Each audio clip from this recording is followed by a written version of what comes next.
Hello,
friends and neighbors. Welcome back to the studio class of Low Brass U.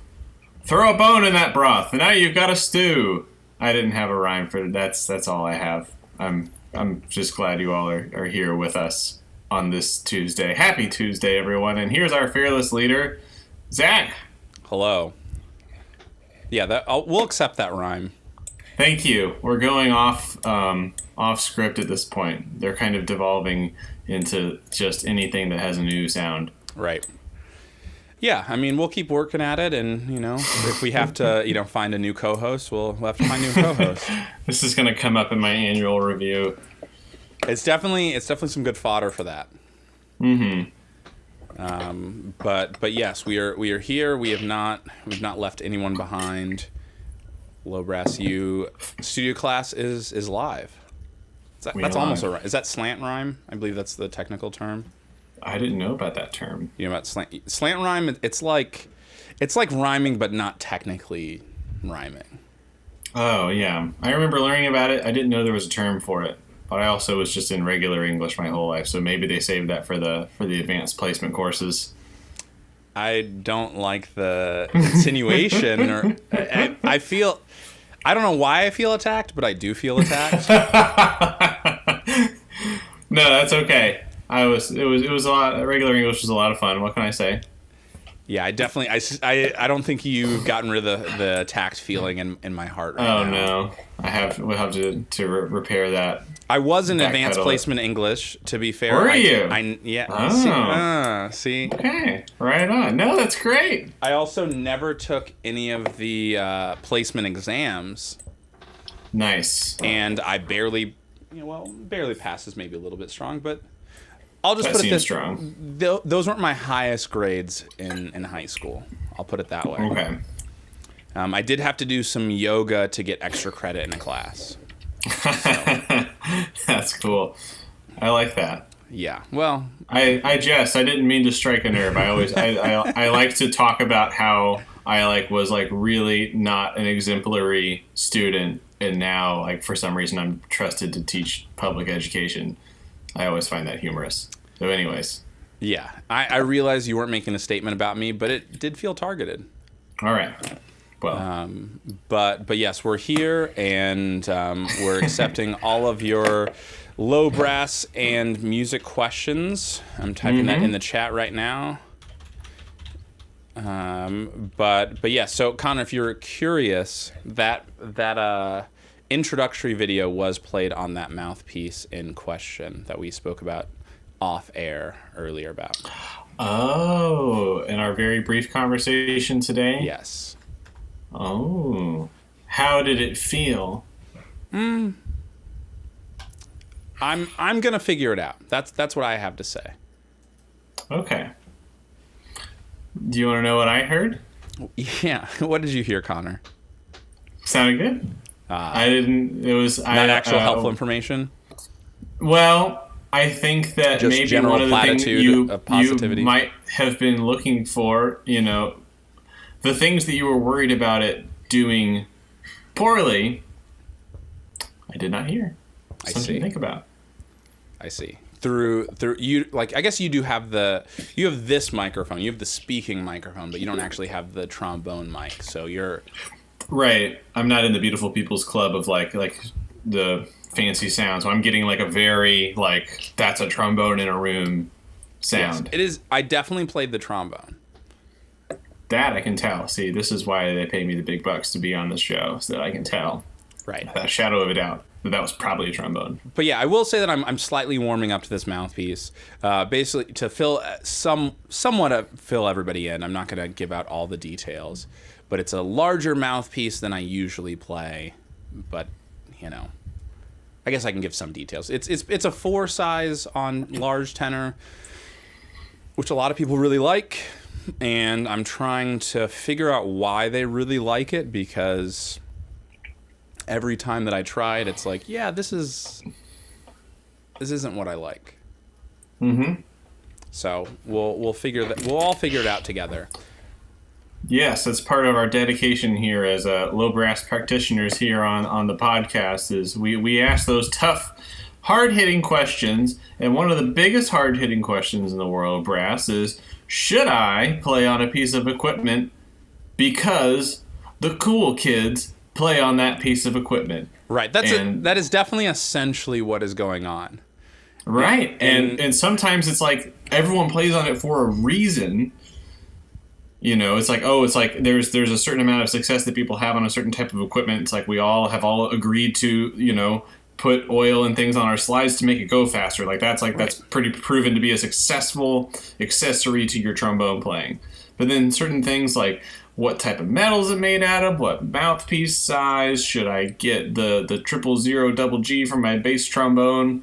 I don't know. And sometimes there's popular trends that we have to maybe examine more closely. So that's what we're doing here. Yeah, and I guess, I feel like as a teacher, it's at some level important to experience things that aren't, maybe, not saying that I don't like that mouthpiece or anything, but just like deal with things that are popular, but you don't understand why, or, you haven't played as much. Because I've always considered myself to be, like, on large tenor, to be a 5 size, a 5G. I mean, usually play a Dennis Wick 5BL, I'm pretty sure. I never remember if it's a 5BL or AL. I think it's or ABL. It's not the ABL. I think it's the BL. But it's like always playing like a 5 size mouthpiece, and every time I try a 4, it's like, yeah, that's not it for me. But so many people who not just the cool kids, but it's people that I respect, and it's not people who I just think are like following fads necessarily. It's people who I think know what they're doing. They might, at the end of the day, they might be doing a different job than I am, which I think is definitely relevant, and to use the right tool for the job. But yeah, we should answer a couple of these questions. Yeah, a lot of questions right off the bat. Hello, everyone. Favorite solo? I think this is more on the, solo and ensemble side of the street, if I had to guess, but I don't know that for sure. I was thinking cups. My answer was going to be red. Yeah. They're nice. I mean, it's a lot of plastic to be throwing out and recycling every day. That we still, if I had to pick one, to be red. We still have solo cups from our wedding, or from our rehearsal dinner, I think. I don't even know what they're from, but we have them. I was going to say, I don't boldly remember solo cups being a part of the wedding ceremony. I think it was the rehearsal. I don't know. There's a large collection of solo cups in our storage area that have been there for, getting close to 5 years. Mm-hmm. So, but yes, favorite solo. That's really hard. I'm teaching a lot of the Broughton Tuba Sonata right now, or concerto, depending on who you ask. I think it's more of a sonata, but teach their own. I really am liking it. It's been fun because it's like a piece that I played a ton, but I haven't played it in the last 2 years or so, and haven't really worked with a student in at least last year, and getting acquainted to it again, especially the first movement, and remembering it in some interesting ways, I think is kind of fun. Do you have a favorite trombone piece, Connor? Like a classical piece? Yeah, I think that's the realm of where we're in. I could be wrong. My heart is with the rope parts. I think it's a beautiful piece. Is that just because that's what's on your mind since I played that earlier? No, this is something I always go back to it. It's one that I love to hear other trombone players play because it's just a toughie. That one's just it's a bunch. For me personally, it really focuses on... I don't think it's just... Don't make it seem like it's just for you. I think for a lot of us, it's a blow. Yeah. It does a lot of things, really. It asks for great musicianship in moments where mechanically things on the trombone are usually not what comes naturally. That's a really good way to put it. Did I ever tell you... I think this is a story that I probably have told you, but I might not have. Did I ever tell you about playing that in a lesson with Tony before I actually studied with him? No. So Tony is our mutual teacher. It's the person who taught us both jazz trombone, and I also studied classical trombone. And you kind of indirectly did through. I took a couple of classical trombone lessons with and through Tony, excerpt class. Mm-hmm. So a teacher that taught both of us a lot of things, essentially. Tony Baker. And so before I was studying with him, so my freshman year at North Texas, I wasn't with a professor, and I did want to be. So I was trying to figure out a way to make that happen. And so I was like, I'm going to really practice, and then I'm going to have a lesson with Tony. He's going to hear that I'm just like crushing it. And then he's going to be like, I have to teach you. That's like the only way that I can see this happening. So basically I like worked on the row parts really hard, and it was definitely something that I like shouldn't have been playing. Like, I don't think there was a scenario where I got through the entire piece at that time. That being said, like I loved it and I wanted to play it. I could play everything in it. It's not like I couldn't play the high notes or something, but I couldn't play it in one sitting, which is still a problem.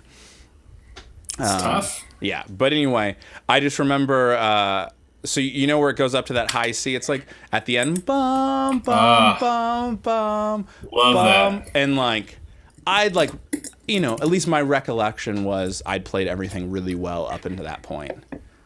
And I got up to that point and just like couldn't play a high C to save my life. Yeah, I've been in the exact same scenarios. I mean, you're just like, no! And then you're thinking in your mind, like, first off, this is embarrassing. Because it's like, that piece is like so long. And there's many, many parts that sound really challenging up to that point. But like, they're like, you can really just knock them out of the park. And start making, like, while you're like on the ride of playing the row parts, you're going to start feeling really good. And then you just like, something about getting to that last page, you just feel like a dum-dum because all of a sudden it's just like, there's nothing. And to add insult to injury, sorry to hijack the conversation here, but you're playing, you beef the high C, it's bad. You try not to make immediate eye contact with your professor, but that's the first thing you're going to do, and they're looking right at you. And you're thinking to yourself, this is not even the highest note left for me on this page. We've got a minor third. Yeah, and you just know, it's like, at that point, like, everyone's heard you chip the high C. They're like, wow, I'm sure the E flat will just come out great, man. Yeah, that was basically the moment. And honestly, that's a piece that, is a blow for sure. Yeah. It also doesn't help playing it in a lesson, I feel like.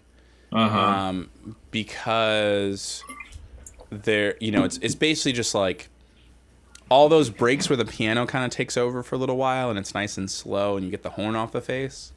You don't have those in a lesson. Right. So I think, I think it's kind of hard either way, but that especially made it more difficult. And I remember just like, you can see those like, because I think it was clear to Tony that I'd like really worked hard on it, and like it's not that I didn't do the homework. It's just that ultimately that didn't like solve the issue. Right. So yeah, it was just like a fun. Like, it wasn't fun at the time by any stretch.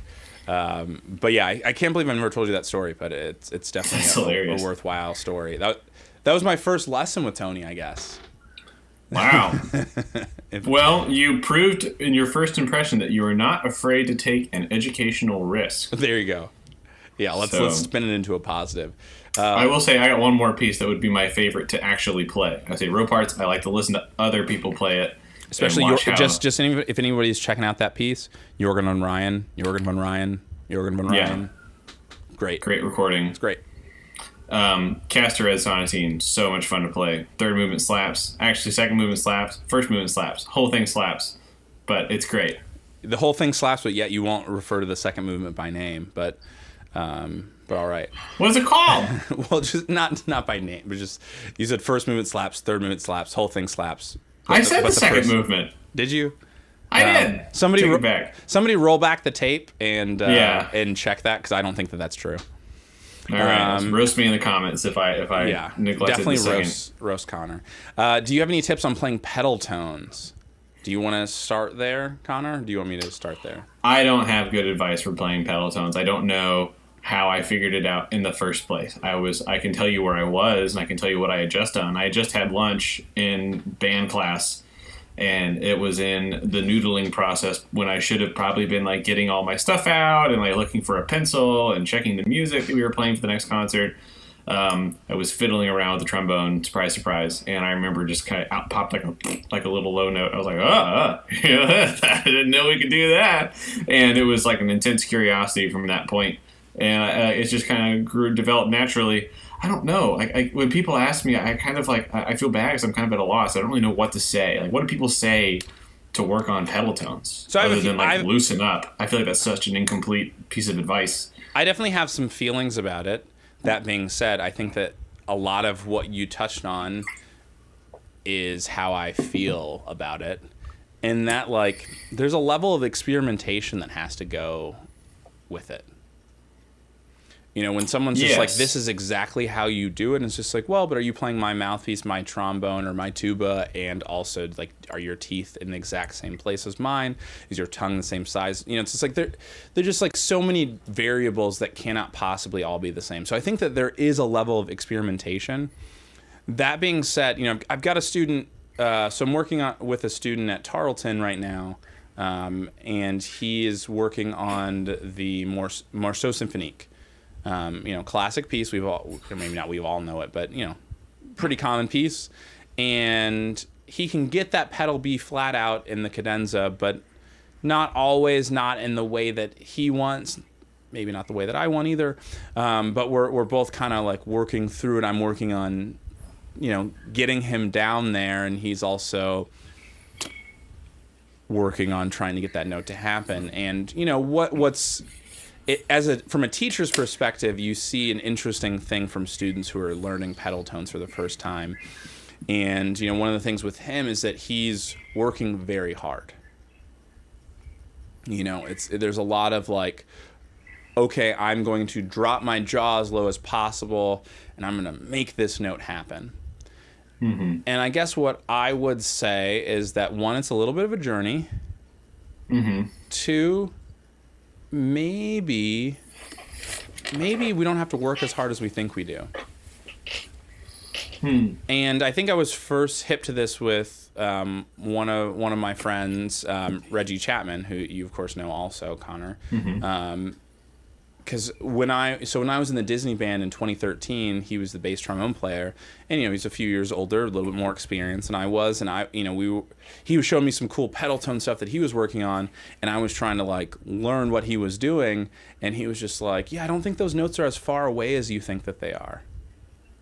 And I was just that's a cool way to think about it, right? And I was just like, what do you mean?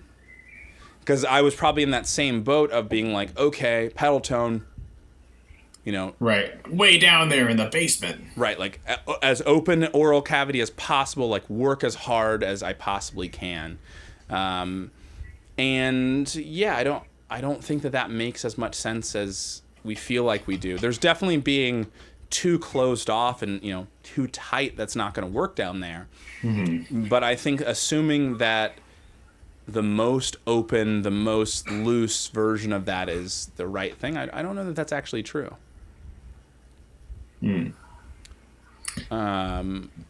So John also says I'm 8th grader looking for tips on going below pedal F. And my only question, or not my only question, but my main question is pedal F trombone, pedal F tuba, and I guess also, are you sure it's a pedal? Are you sure it's not low F? I have a few questions, but we'll get some feedback on this. But yeah, I think basically it's just that I try to work down to it. I think that I'm always trying to just get things to happen really easily in that range and not work super hard. I often say that if playing a brass instrument was really hard, I would have quit a long time ago. And that's not to say that it's so easy for me. That's not what that's supposed to mean. What's supposed to mean is that I keep making it easier and easier, and my goal is to make it even easier than it already is.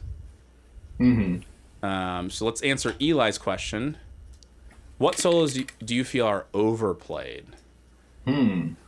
That's a good question. The problem I have with that question is that implies that they're overplayed for a bad reason. And I think the pieces that are overplayed because we all need to have played them. Like Morceau Symphonique is a perfect example of that, of a piece that has been overplayed. I know Eli's a tuba player, but Morceau Symphonique on trombone is a piece that's overplayed. Every time I assign it to a student, I get an eye roll. But I assign it for a reason. I assign it because it's a perfect study of alternate slide positions for a lot of my students at the age or not at the age, but at the skill level where that is a piece that they can play technically pretty well. And,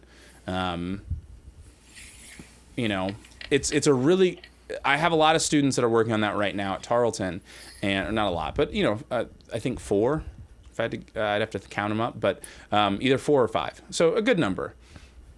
But what I've kind of seen with especially the trombone players is that a lot of those students haven't really worked on alternate slide positions.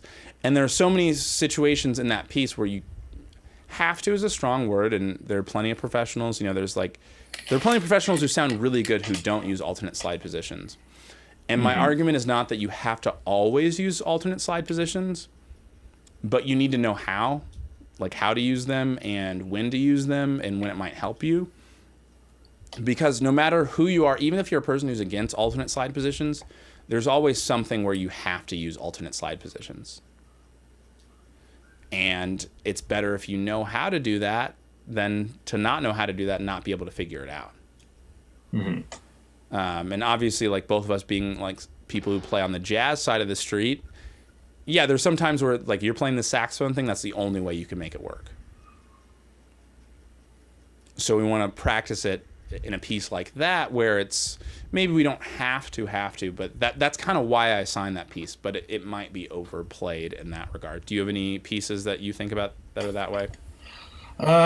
Not really. I do have a little bit to say about it, though. I would say that the only times that I've heard like the idea of like a trombone song being overplayed is when like I'm in like a college setting talking to college age musicians. Because right now I can tell you, unless I actively seek out recordings or even if I'm lucky, someone playing a live trombone recital that I can get to, I'm lucky. It's like, ooh, I'm going to go to one in December. It's like my first like trombone recital in probably a couple of years that I've been to. I mean, there's a lot of factors that also went into that, but you know what I mean. Anyways, and then I do have one thing to say kind of on the jazz side of things, and this is maybe a good philosophy that might cross over to anybody who's like studying music regardless of the style or the discipline of it.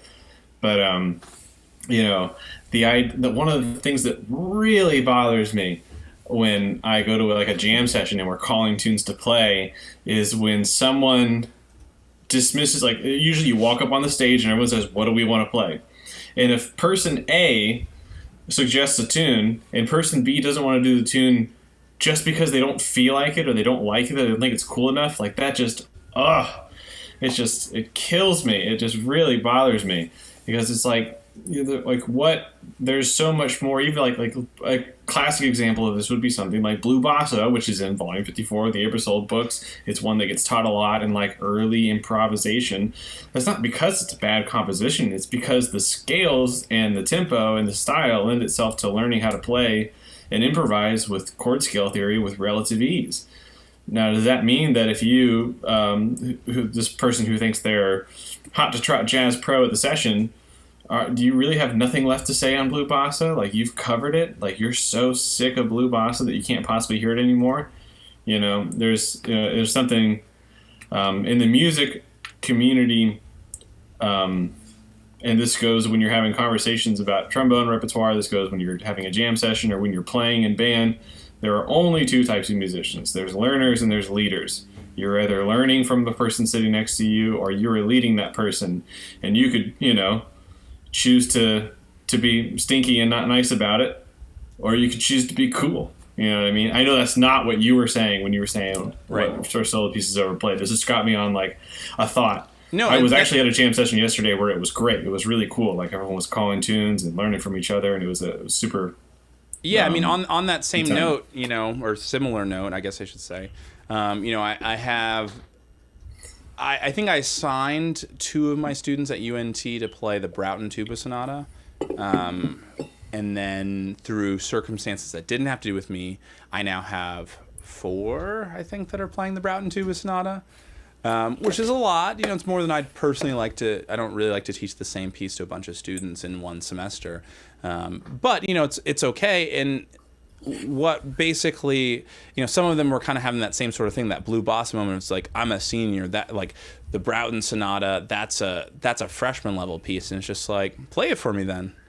Like, it's like, is every note perfectly clear?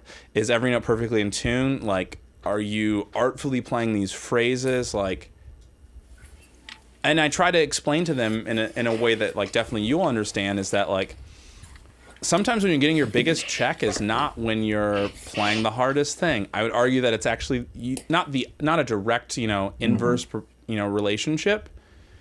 But when you're making your biggest checks, are you playing your highest notes or playing the fastest, like most difficult thing that you've ever played? Mm-hmm. Sometimes, it happens. But a lot of it is like, like when you're playing like an Easter Sunday gig, you're playing footballs. You're playing half notes. You're playing quarter notes. Mm-hmm. Are you playing your highest F on the trombone? I don't think so. Probably not. I mean, it can happen, sure, but I think the best players realize that playing something really easy or, technically easy, but playing it at a really high level is really important. Mm-hmm. So Brian asks, do you know any non-trombonists who also tongue every note? There's definitely one somewhat famous jazz trumpet example. You know who I'm thinking of? Clark Terry? Didn't he tongue every note? Yeah, and I've also kind of heard something similar in like Clifford Brown transcription. Yeah. I think both of them tongued every note. Mm-hmm. Or at least they were doing something. I think Clark Terry maybe either said it or it's been inferred from recordings of like it's like closer to what we understand to be a doodle tongue. Yeah, right. But either way, that's still tonguing every note. Yeah. Also say that for a long time I tongued every note on tuba. Oh. You shouldn't do that, but that's what I did for a while. Never really thought about that.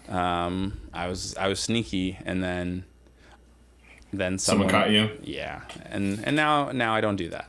How old were you when you finally got found out? How far did you ride that train? That was not I did open that door.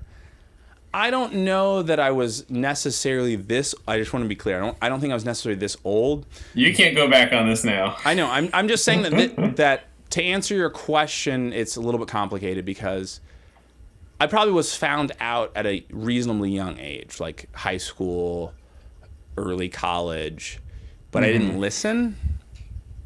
I see. You were just like, nah, no one's going to worry about that. I sound good. It really wasn't. And so it kind of shifted for a while. I just would tongue every note.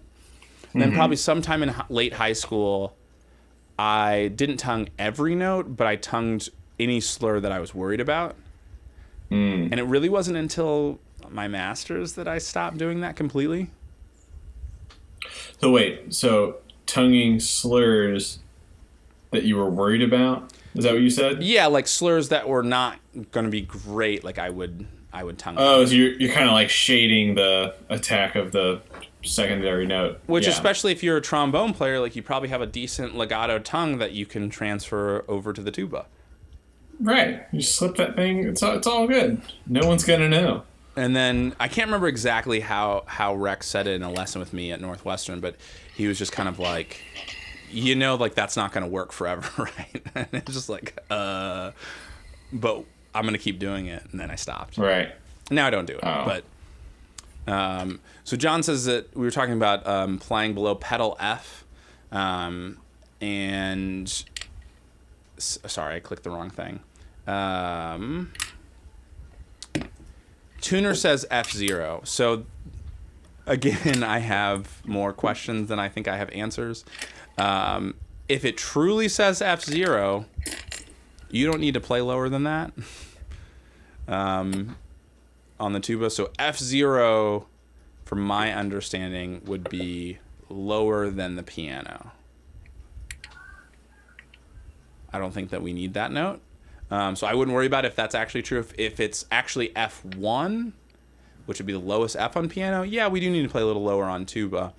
But I did it in 2 lessons today, working on just low scales. So starting, I did a sort of thing today. We did it on F tuba and on C tuba, but I start on a note that's like really comfortable to play a scale, and we'll just play 1 octave descending, and then down a half steps, and then down another half step, down another half step, and we'll keep going down until it doesn't seem like we should continue. And so that's, I guess, what I would say. But yeah, I have more questions than I have answers. Brian says, have you ever seen Reggie shed his Clark studies in the pedal register? He was definitely working on that sort of stuff around then. I'm sure I did, but I don't have a super strong recollection of that. Reggie can do a lot of things on the bass trombone that no one's ever thought of. I don't know how else to say it. It's just the way it is. And if you don't know who we're talking about Reggie Chapman, who is a bass trombone player out in New York and also bass trumpet player, and is a great trombone player, great improviser, but also just has these ideas that I just I often, whenever I make a joke, it's always is that a completely original idea? Has anybody else thought of that before? And with the way that Reggie approaches things, sometimes it's just no, that's very clear to me that he is the first and only person to have thought about it that way.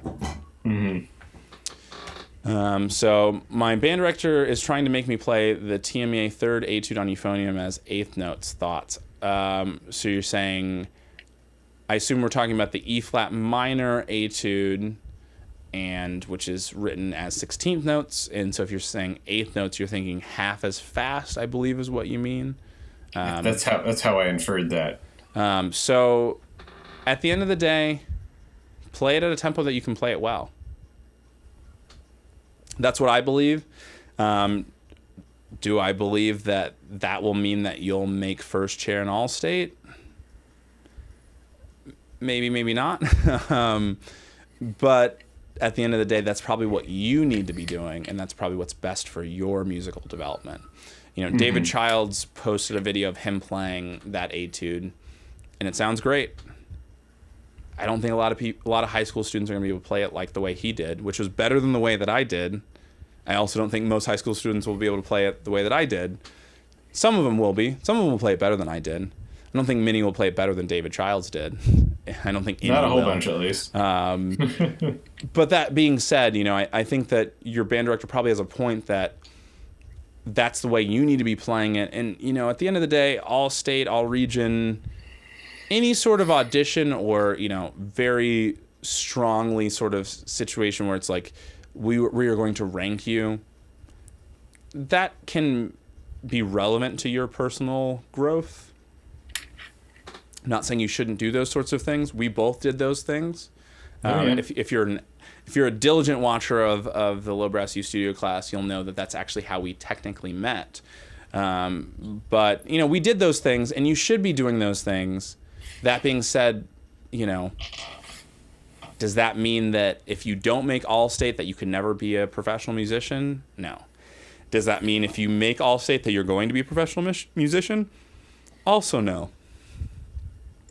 So I think that it's just important to realize that these are metrics that are, these are ways to assess our playing level that are, I'm not saying that they're irrelevant or that they're stupid or anything like that, but they're not the end all be all, and they don't control our future necessarily. Do you have any thoughts about that, Connor? Not much that you didn't already say. It's like you kind of said. It's like it's just a quick assessment, and kind of it's just a snapshot. It's like a little tiny moment that does not define exactly who you are as a musician. That being said, I've never really gone through the process of preparing a piece of music, and upon my reflection thought, I think I just paced myself too evenly working from a slow tempo. I wish I had just rushed it and gone to the fast tempo and just waylaid on that thing. I could have gone with maybe 20 or 30 more days of that, banging my head against the wall. So I would say if what we're gathering from this is correct, that maybe they're saying try it half as slow and see how that feels. Yeah, experiment with it. It's fun. I love playing things slow. Yeah, because, I don't know the exact tempo that it's marked. I don't remember because I recorded I think it's scoobity-doobity, scoobity-doobity, scoobity-doobity, right. Scoobity-doobity. So, it's somewhere around...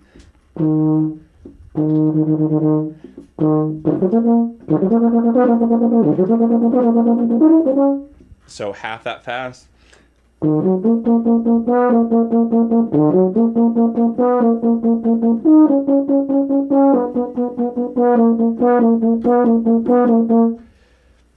I don't see anything wrong with that.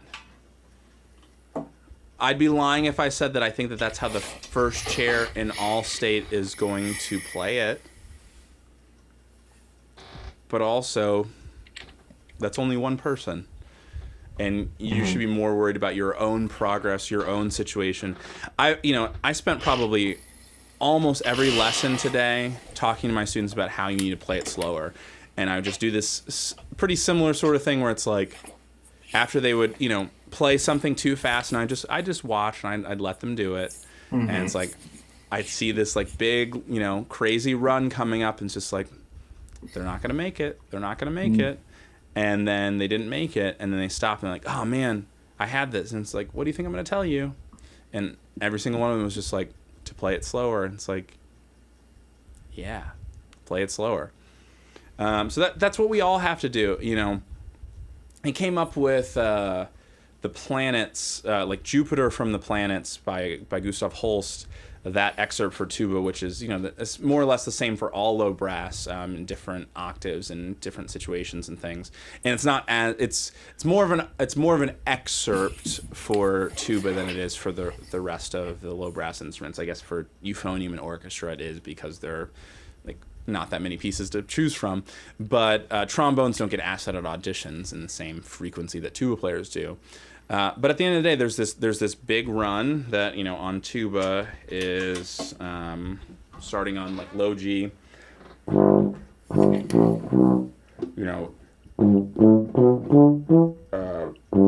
have to think about it now.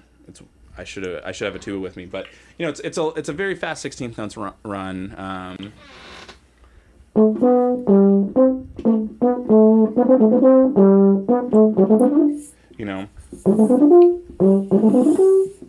That sort of thing, but in multiple octaves, and the slow one, or not the slow one necessarily, although it's mostly slower, the lower one, that one, it's one of those things where I was telling one of my students today at UNT, because they asked me to play it for them so they could hear the rhythm, and I obliged. I was like, okay, I will play it for you.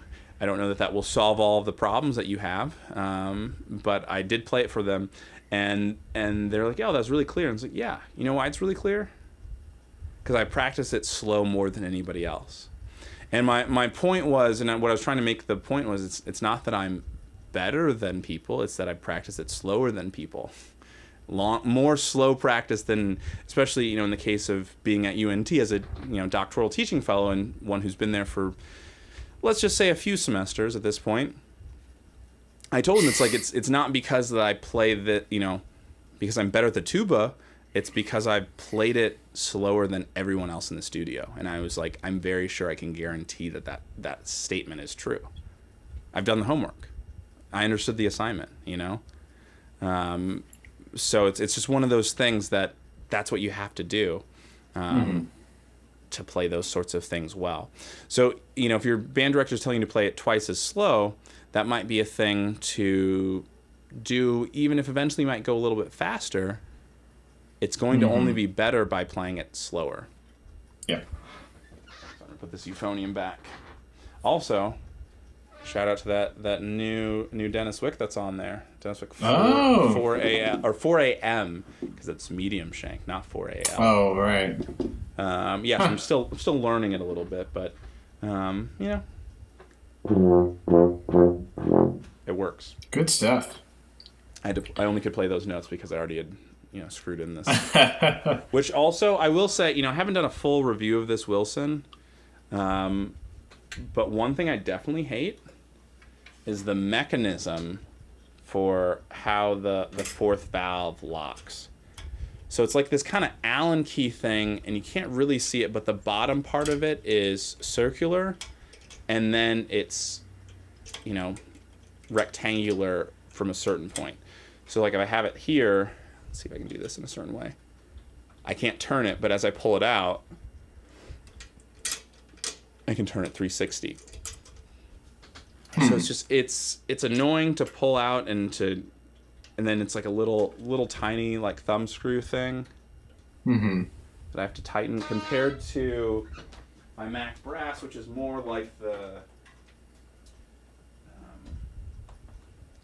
Wilson design, or not Wilson. That's the Wilson.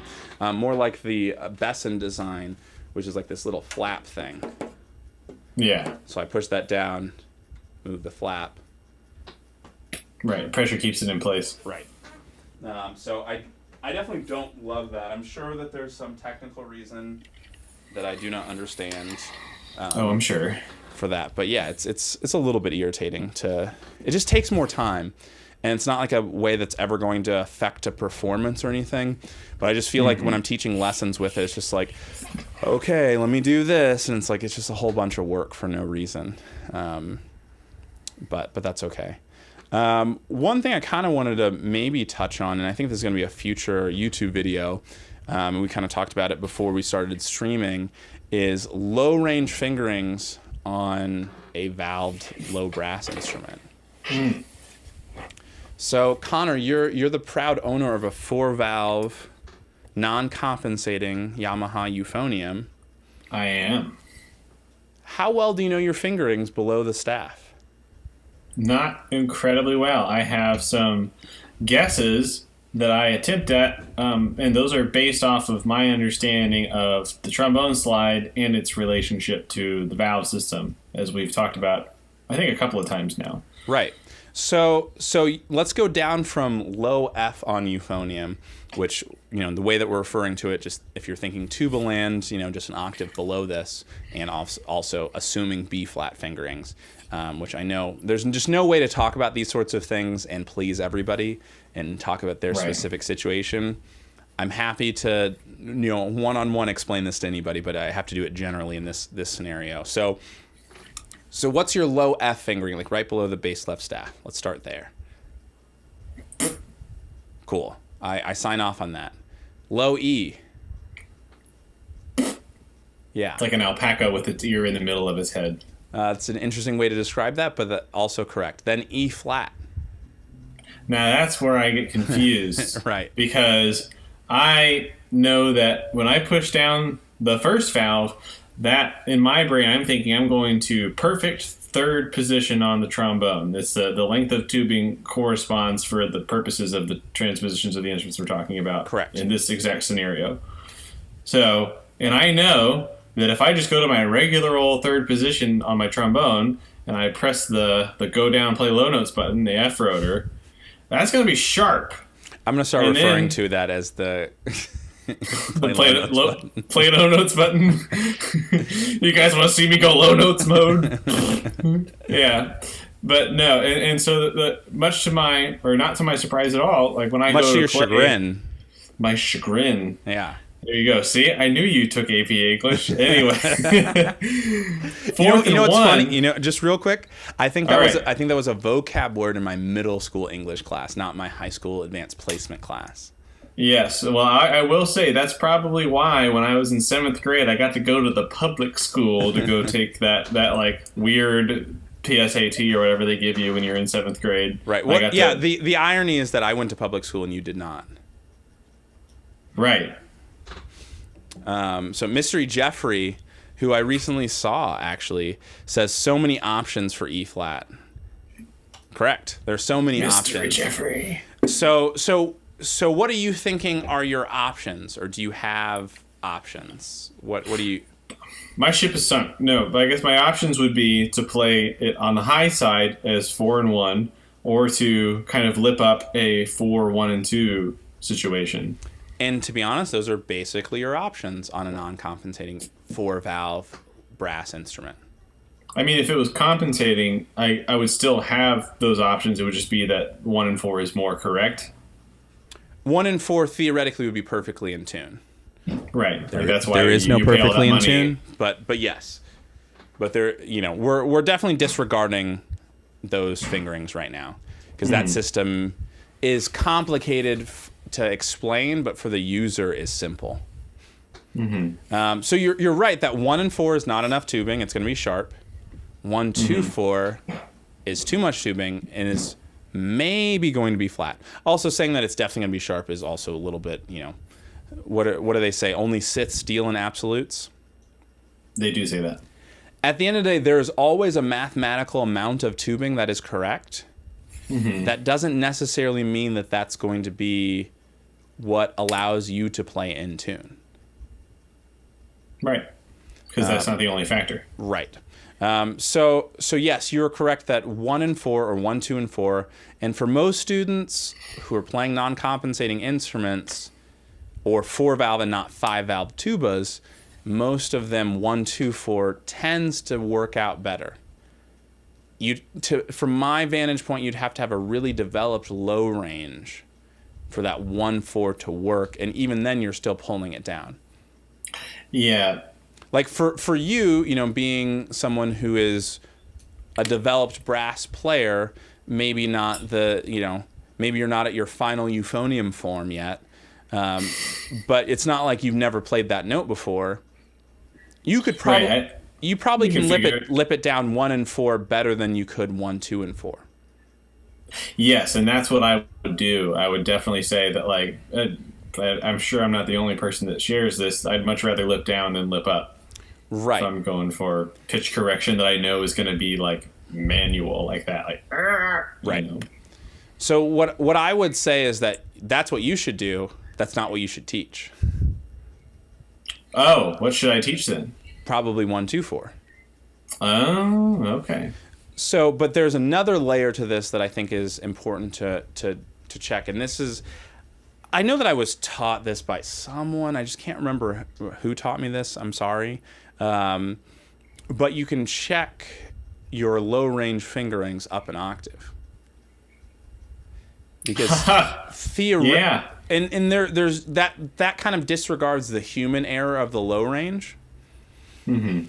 But for that low E flat, what I have a lot of my students do is play, is that an E flat? I think it's an E flat, not that it matters. E flat, please tell me yes or no. I can't not know. I'm good, cool. E flat, and then that same E flat, or E flat, do that same thing, same octave, but use that low range fingering. Right, and just see where it's at. What that will kind of tell you is it'll show you that this is where the instrument wants it to go, probably for the low range.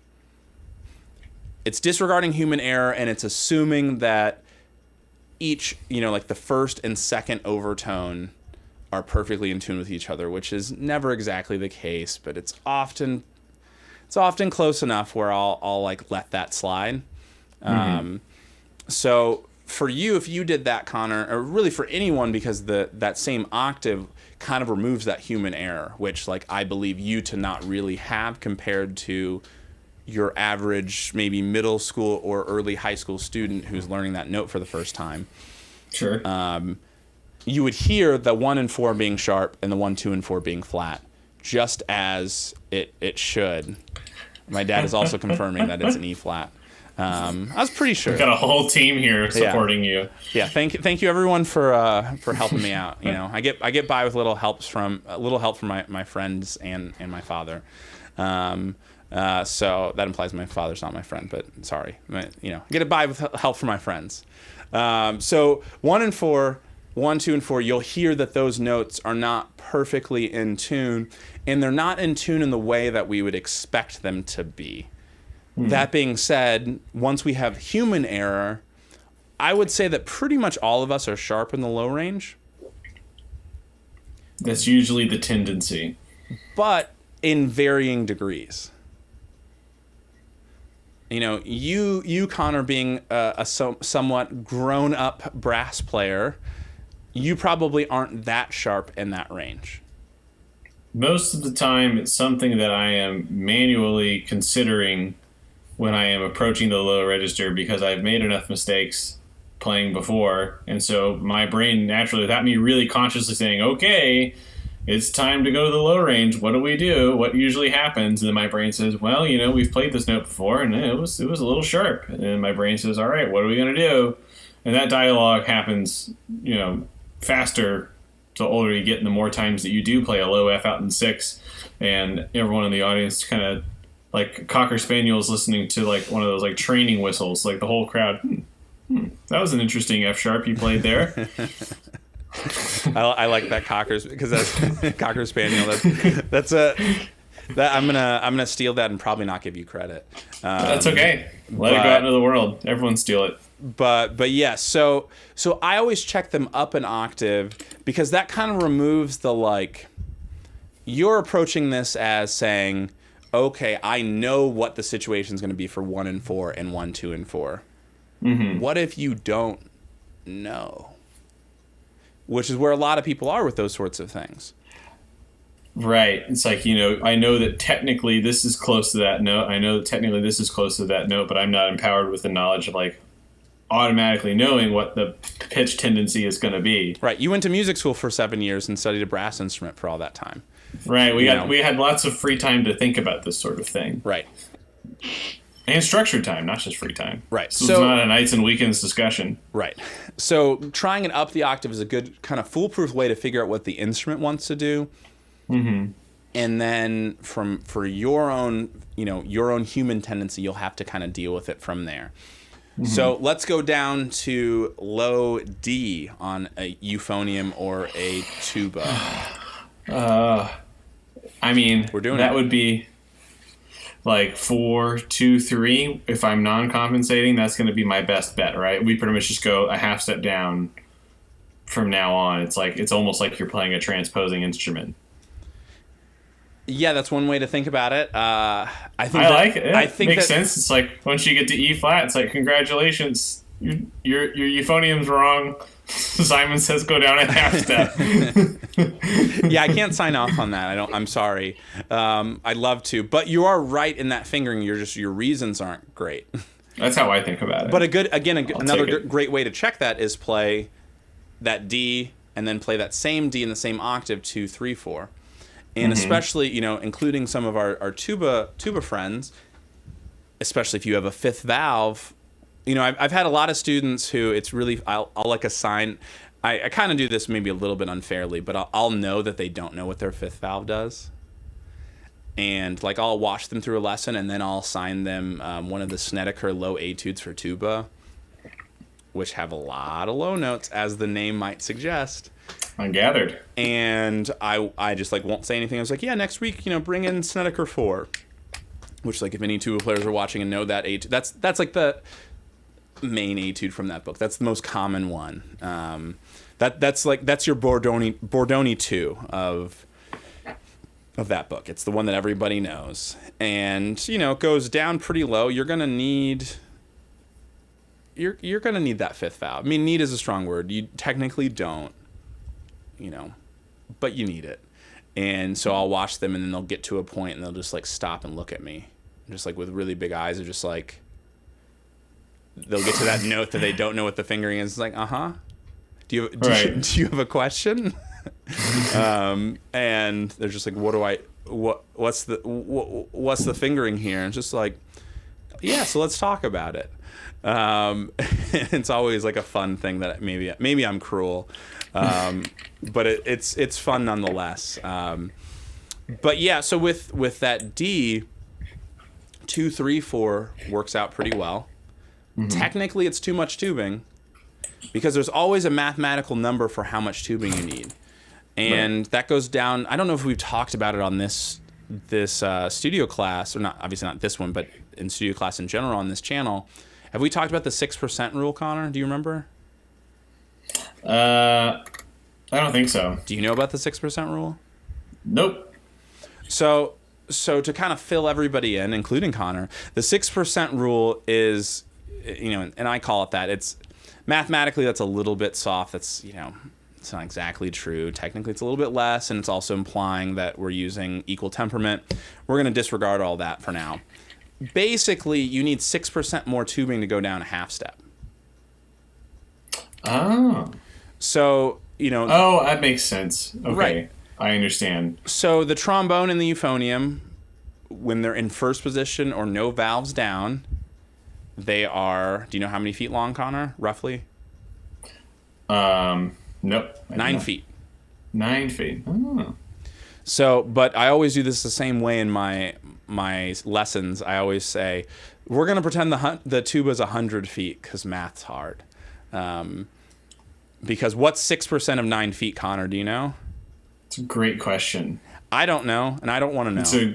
I just wanted you to know it's a great question. I bet someone's going to put it in the chat.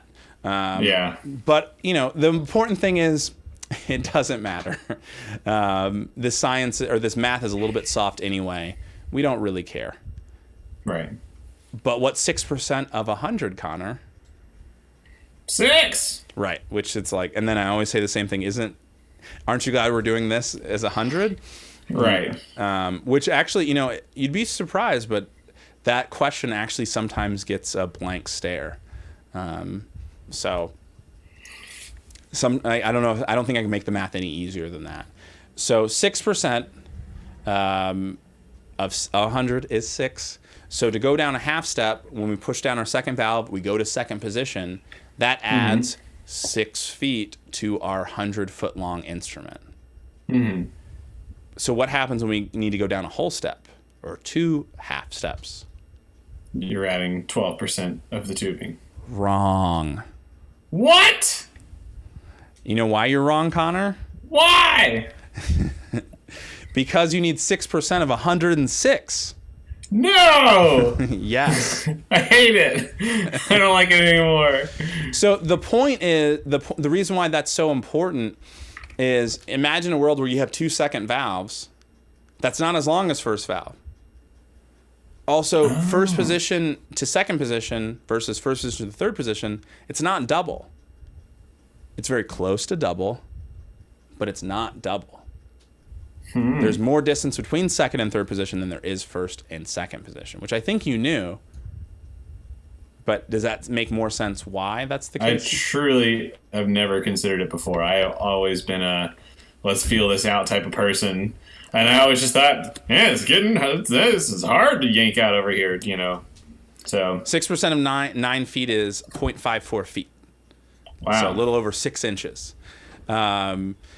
So that's kind of where we're starting out. And then, when we need to go, sorry, I didn't turn my phone off before this stream. Then we need to go to 1 and 2 or fourth position. And what then? Because now we know that we need 6% of. Sorry, I didn't tell what the actual number is. So if it's 100 feet long, and we need to go down a whole step, we need 12.36. instead of just 12. That's just dreadful. Right, but now we need another 6% of our now 112 point yada yada. Right. That whole situation. Okay, so it's just getting more and more confusing. Right, but as it goes on. But here's the thing. So, sorry, I'm consulting a calculator at this point. So we need 119.1016 for the total length of the instrument. Remember, our whole instrument's 100 feet, so we need 19.1016. So if we tuned our second valve to be in tune at 6 feet, this in tune to be 12.36 feet, together, what are they? A whole bunch. They're 18.36. But to go down a step and a half, we need 19.1016. Oh, no. So it's not enough. So we need that. Oh, gosh. Does that make sense why that fingering theoretically is always out of tune? I mean, that's again, right. Disregarding overtone series intonation. There are a lot of other things going on. But that's why these low-range fingerings, when we get super low, get really, really complicated. Yes. Oh, man. So ultimately, you can understand all of this math, and I encourage my college students to understand at least where we're coming from with this math. But ultimately, trying it up the octave is probably going to help us out. We've talked about this before with the different keys of tubas and how many valves we could have. But Connor, do you remember how many unique fingering combinations there are with the 3-valve instrument? No, I don't. Is it 9 combinations? But there's some that repeat. No. What was it again? I can't remember. So it's 8 unique combinations. We're not looking at amount of tubing. We're just looking at how many unique combinations. Okay. Because technically none repeat. The one that you're thinking that repeats is 1 and 2 and 3.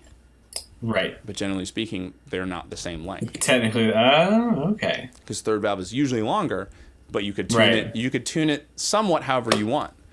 4 valves, we multiply that by 2 and we get 16. 5 valves, 32. 6 valves, 64.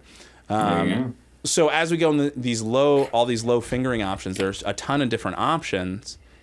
And at the end of the day, a really good way to try them is just up the octave with these low note things and to see as long as you're playing off of the correct overtone, like if you're looking for what fingering works on the low notes that are thinking about them being in between the first and second overtone, they need to be played off of the 4th overtone series. And then they should be pretty close. So that's kind of like a very brief synopsis of that, but essentially the best thing I can recommend is try the fingerings up the octave, and if they work, they might work down the octave. Mm-hmm. Maybe not. Huh. And I'm looking for them to all be just a little bit flat.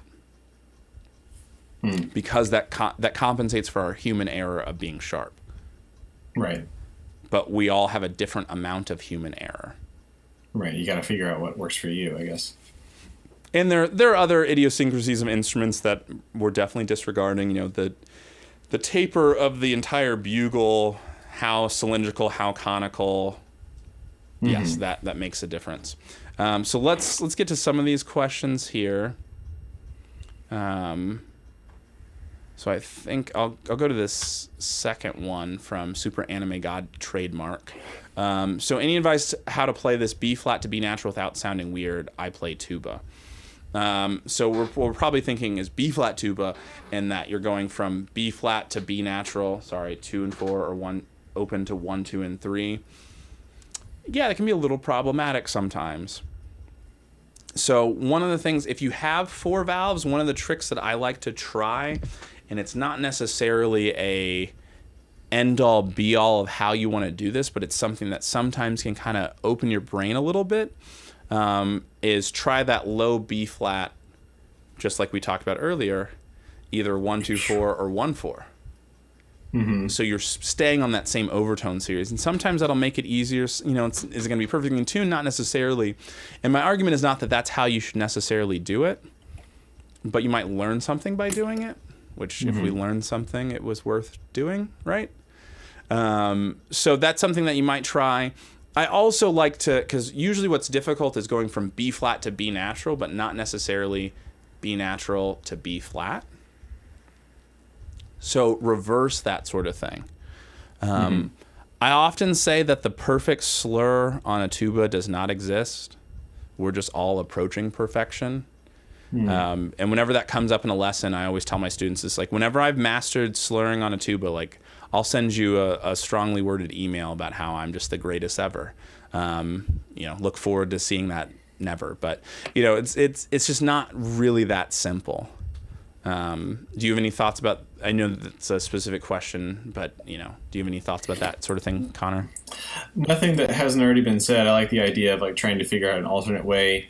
And part of the reason why that's easier, correct me if I'm wrong, is because we're trying to have less changing of like rapid length of tubing switch, which is what's going on when you're going from your open all the way to 4 and 2. Right. You're opening up a lot of pistons all at once. Right, and it's not just about the amount of pistons, but it's also about the, I'm trying to choose my words carefully. I know that I'm avoiding scientific words. They're just very different. And 1 and 4 to 2 and 4 is not as different as 2 and 4 to open. Yeah. Sorry, I had to think about my words because I acknowledge that science is relevant to these instruments, but I don't like to use the scientific word all the time. Sure. Because just because it exists doesn't mean that it's the appropriate way of teaching it. But yeah, there's a lot of there's a lot of interesting things we can talk about with that sort of thing, and at the end of the day, those sorts of slurs take I would say a lifetime to master. I'd love to say I figured it out when I was a freshman in high school, and ever since then it's been super easy. Still working on it. I think a lot of us are. We should probably wrap up the show here. Do you have any comments to close the show, Mr. Eisenmenger? No, I had a fun stream today. I learned a lot about tuba fingerings. Yeah. Or low nut fingerings. This was good. This is stuff that it's good for me to refresh on. I enjoyed it. Yeah. Do you want to... I saw that you have a trombone out. I do have a trombone. Does that mean that you are interested in playing us out? I'm happy to play us out. Cool, let's do it. I haven't thought about what to play. What do you want to hear? Something that's not going to get us a copyright claim. All right, fine. That's my only concern. Well, then, how about this? I'll play a song that just very recently this year came into the public domain, which is After You've Gone. I didn't know that.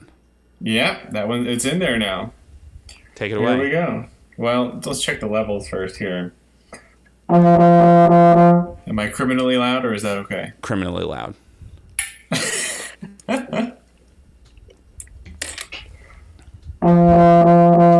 Can you just face a little bit less toward the microphone? I certainly can. It still sounds bad. Really? Yeah. We don't worry about it today. I don't know why it's so loud. Just face like the complete opposite direction. Did I ever switch my microphone? Oh, I never switched I'm not using this microphone. I was That's why. I was kind of wondering that earlier, but I didn't say anything. Better? Oh, wow. Egg on my face. Anyways, I'm sure this is not blowing your eardrums out then like that definitely was a second ago. Yeah, you could even go up a little bit. Oh my gosh. Well, now that we've had a 5-minute long sound check, here's your like half of a tune.